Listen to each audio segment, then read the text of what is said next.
It's a Mailbag Monday. We've got your questions about a bunch of players we missed in last week's farm previews. Connor Phillips of the Reds, Ivan Herrera of the Cardinals, and a ton of Chicago Cubs. Let's talk about it. You are Locked On MLB Prospects, part of the Locked On Podcast Network, your team every day.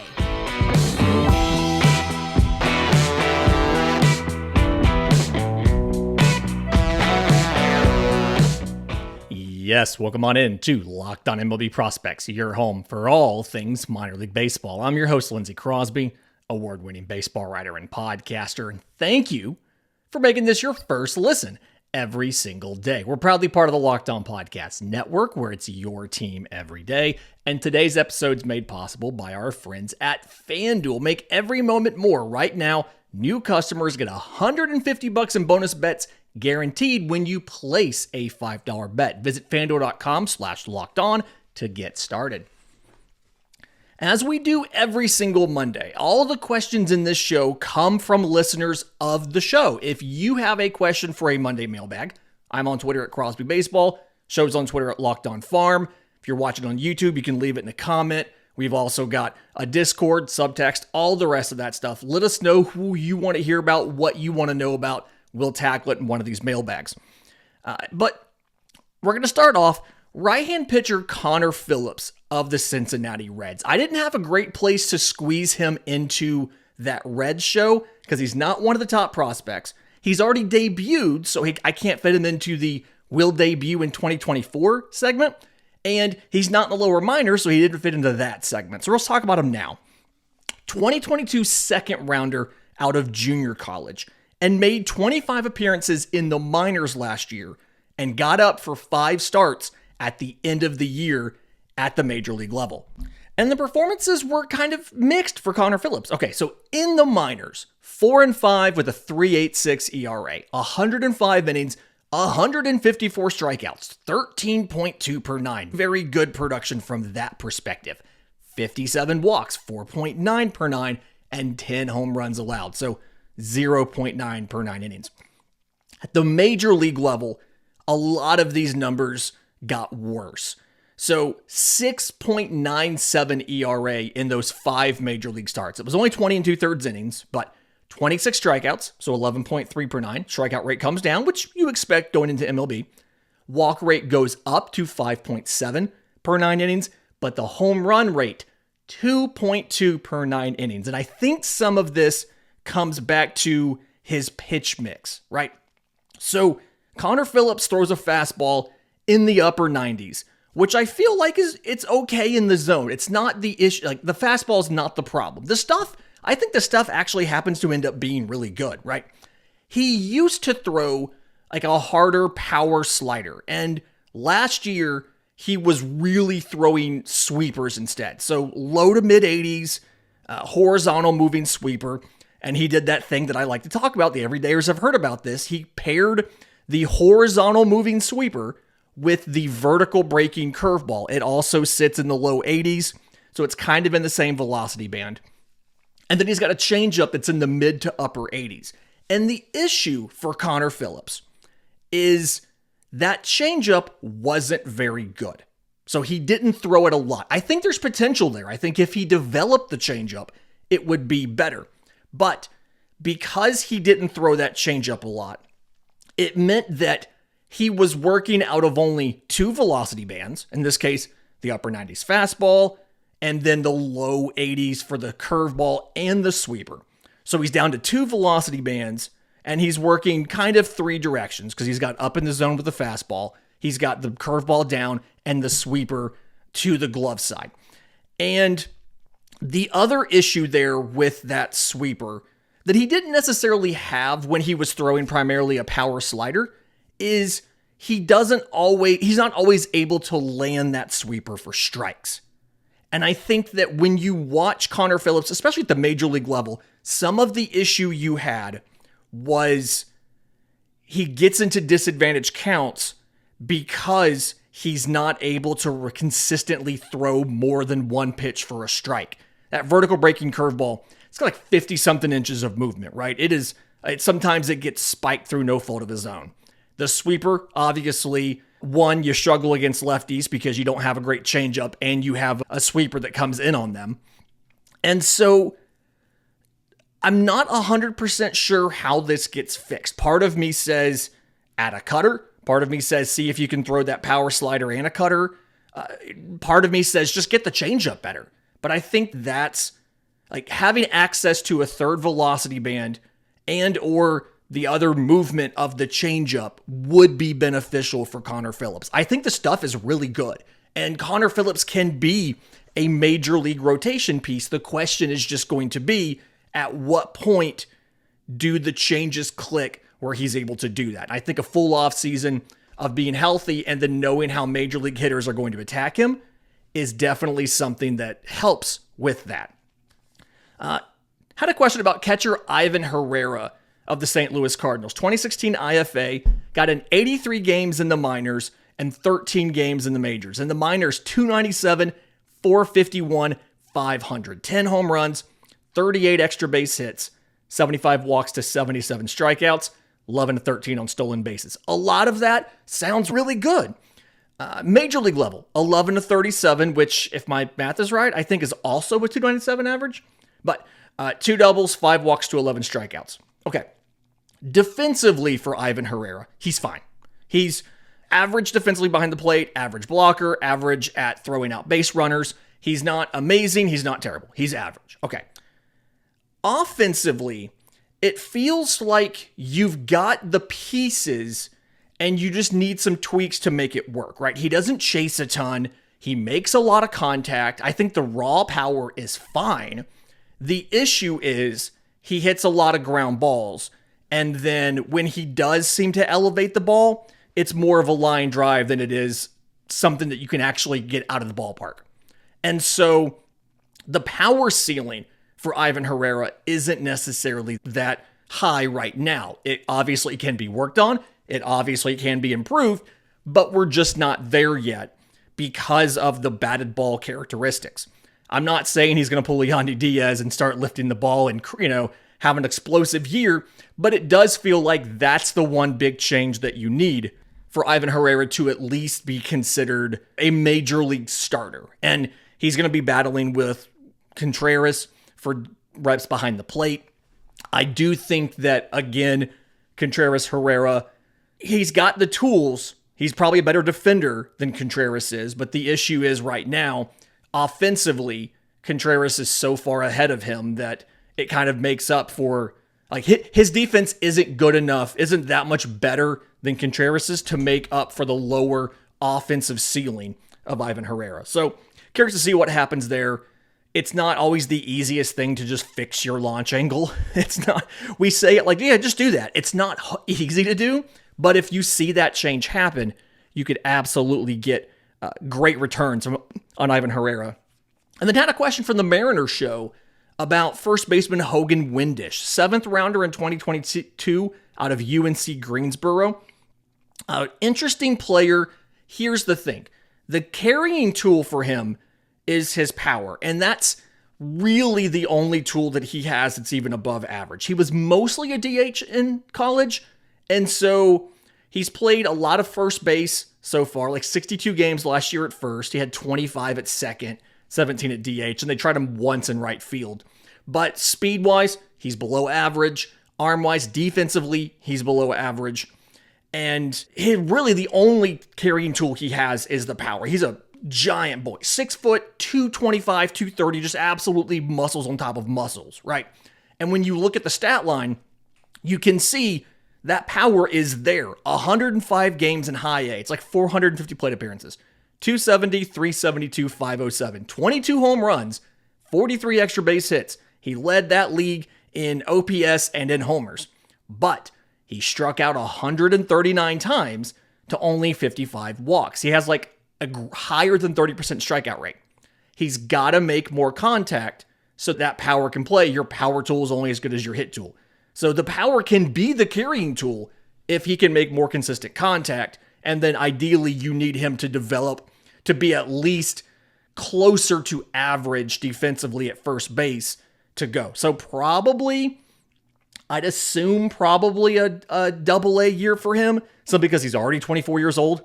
I assume he's going to be in Double-A this year at Arkansas, but you need him to perform so that you need him to make more contact so that he can perform up to the standards of a professional baseball player and hopefully make the majors in a couple years at first base.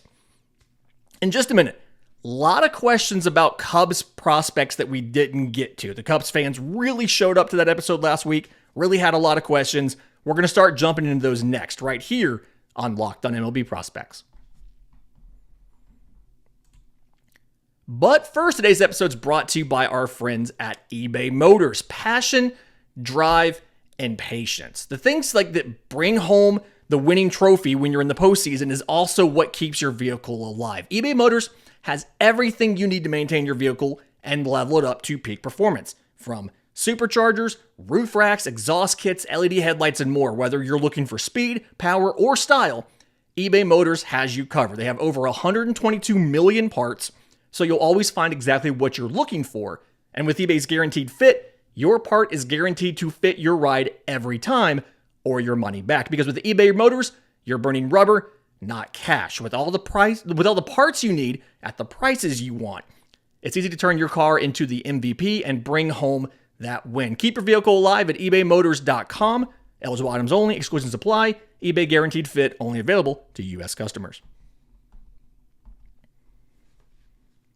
Okay, so looking at some of the Cubs prospects that we did not get to last week, I've got two buckets of prospects here. And the first bucket are intriguing guys that we weren't able to get into the show, but have paths to major league playing time if they can make some adjustments.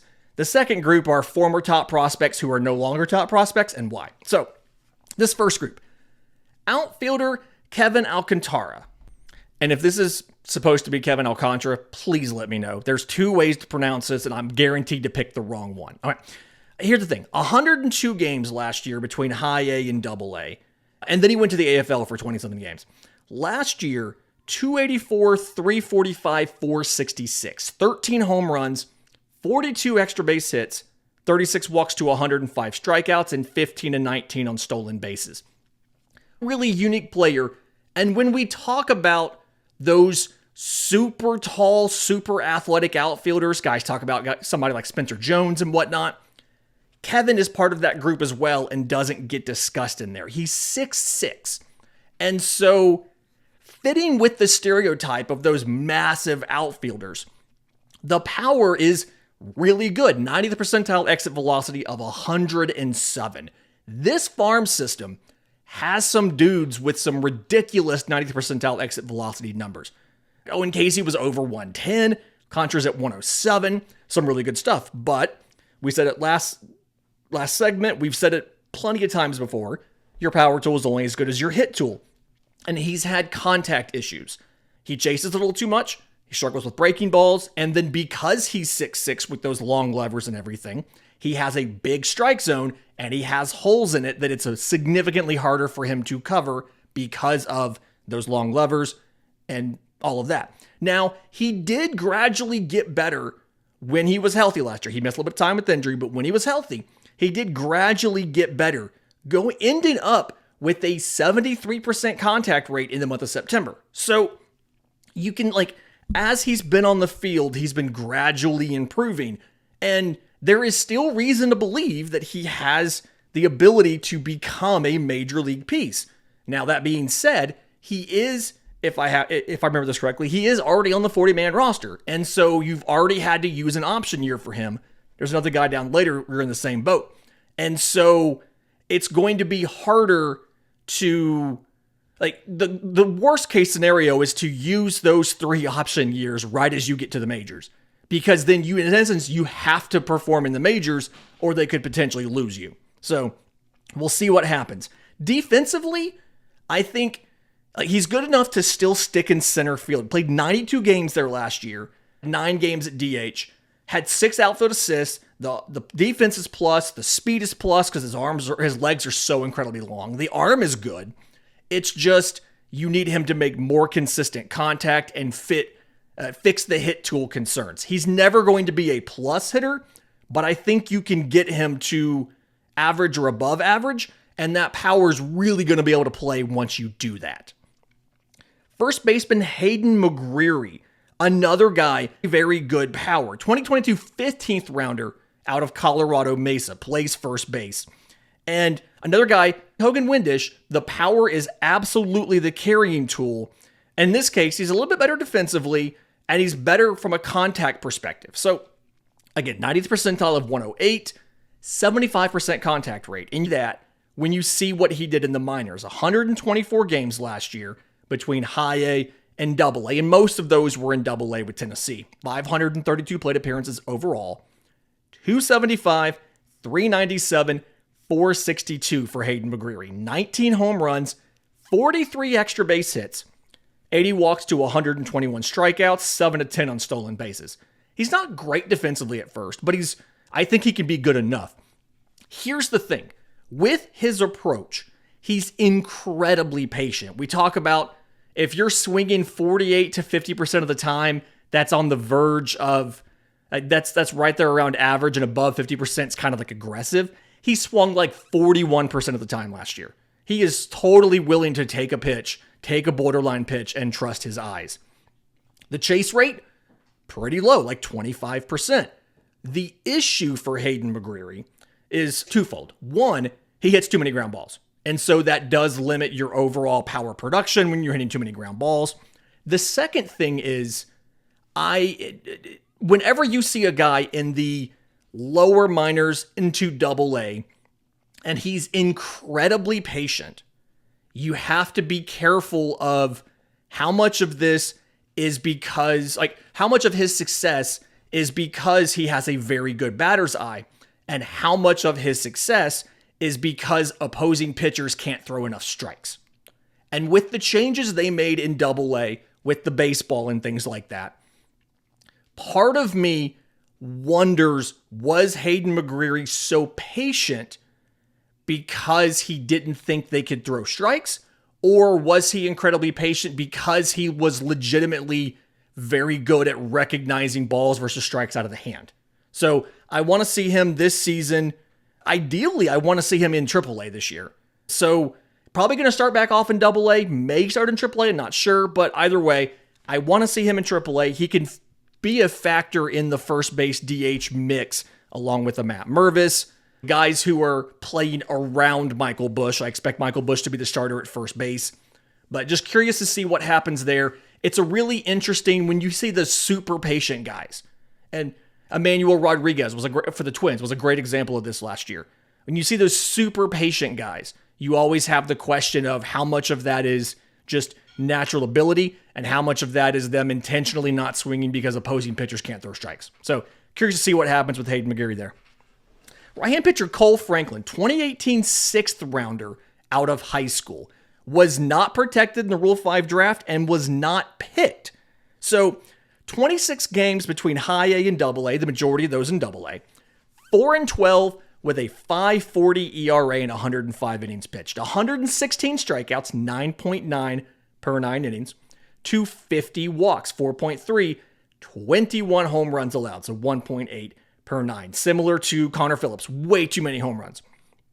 The thing with Cole Franklin, so upper 90s fastball, change up in the mid 80s. He's got 2 different breaking balls he uses, a knuckle curve and a sweeper, both in the low 80s. Neither one of them is that great. The fastball doesn't have really good movement up in the zone. If you remember the Pirates show from last week, we talked about the shape of a fastball. Cole Franklin's fastball doesn't have great shape, and when he misses over the heart of the plate. And so part of me thinks, okay, if the fastball's not good at staying up naturally, and he's trying to elevate it to get swings and misses, and when he fails to elevate it, it gets rocked, let's give the kid a 2-seamer. Let's give the kid a sinker. Let's let the kid throw something that's going to naturally kind of, go down. Now, I don't know if the Cubs have worked on that with him or not. I have no inside knowledge here. But it feels like he's a good candidate to get a 2-seamer or a sinker, because if the rest of his stuff, the knuckle curve, the changeup, if they all work down in the zone, and his fastball is prone to dropping in the zone when you don't want it to, let's just throw something where the goal is to keep it low in the zone. And maybe if we sacrifice a little bit of swing and miss to just induce weak ground balls, we can absolutely still play with that.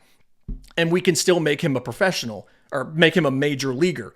There's generalized command issues. I think a lot of the command issues come back to that fastball, as well as how difficult it is sometimes to land a sweeper in the zone against the wrong-handedness. If you're a righty, you're throwing to a lefty. We've talked about that platoon split thing before. And I think he just needs some more innings. Some of the struggles when you see him play, and I watched him play some with Tennessee last year, some of the issues just come back to sequencing. He's not necessarily making the correct decisions based on the batter and the count, and it's inexperience. He just hasn't pitched a ton of innings. So I think that's another area with which the Cubs can get a little bit of improvement here with some more time with him. Again, not on the 40-man roster. He was Rule 5 eligible and was not claimed. If he makes some of the corrections and has a breakout in 24, obviously you have to add him to the 40-man roster. But given the way the system's set up, you can probably start him back in AA this year and give him an opportunity to play his way into AAA and then potentially into the major league mix if everything goes. It'll be a really nice story if it clicks. In just a minute, let's talk about some of these former top prospects in the Cubs system that I was asked about that aren't doing great and why. And we'll do that next right here on Locked On MLB Prospects.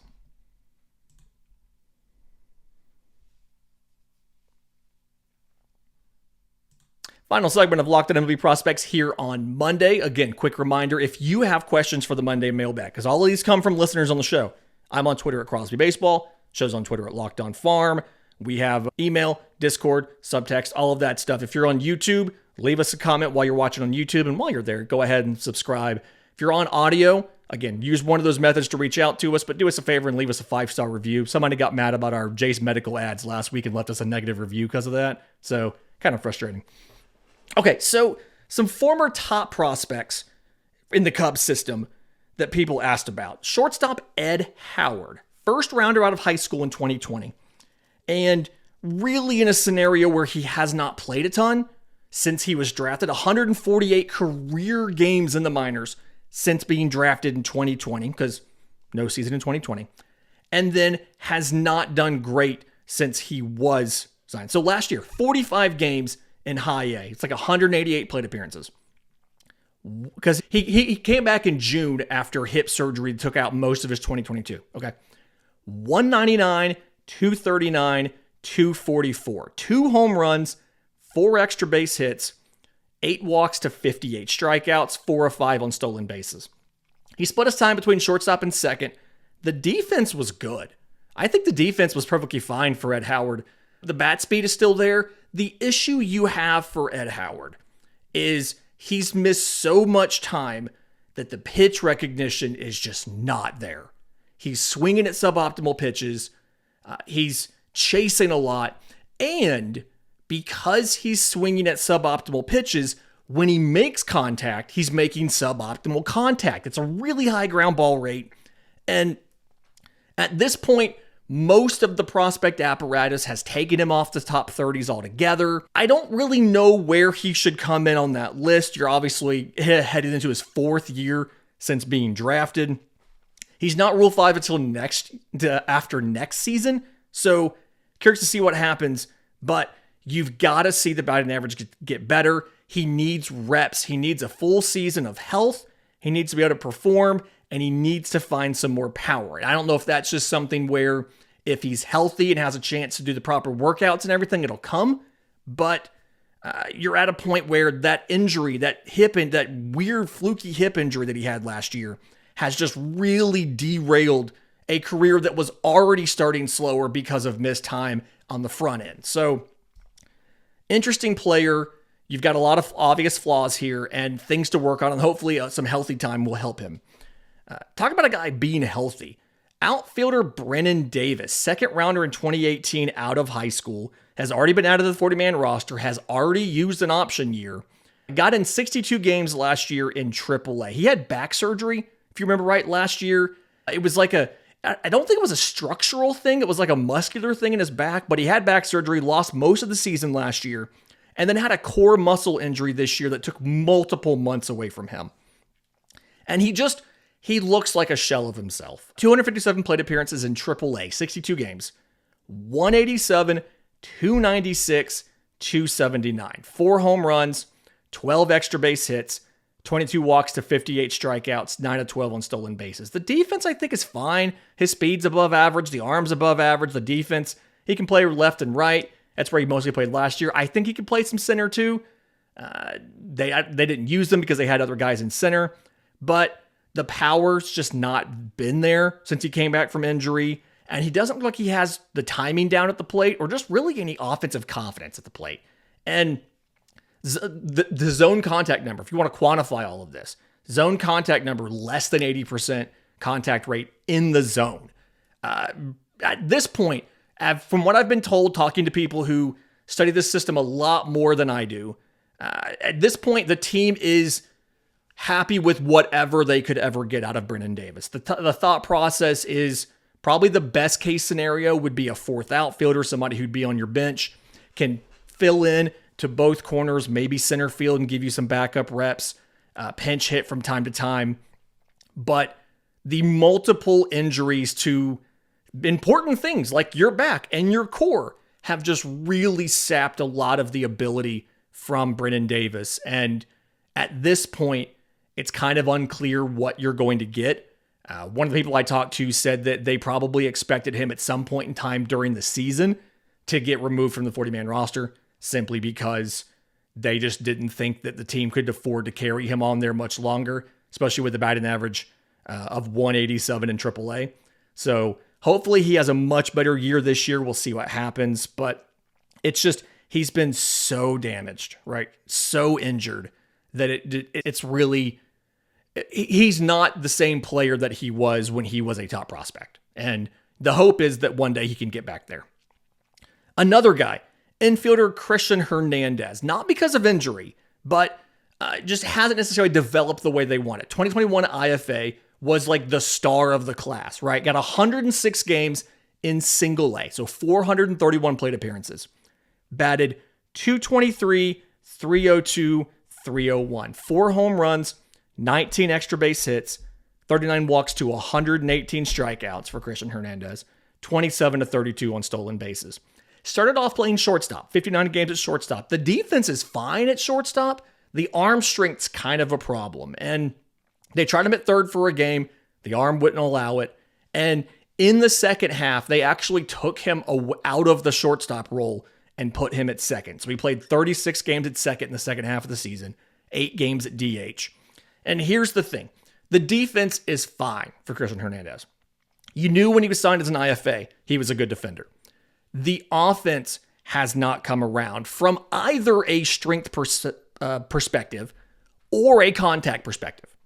It's one thing if you're making a lot of contact and it's not very impactful, or if you're able to get significant impact on the ball when you actually do hit it. He's not doing either one.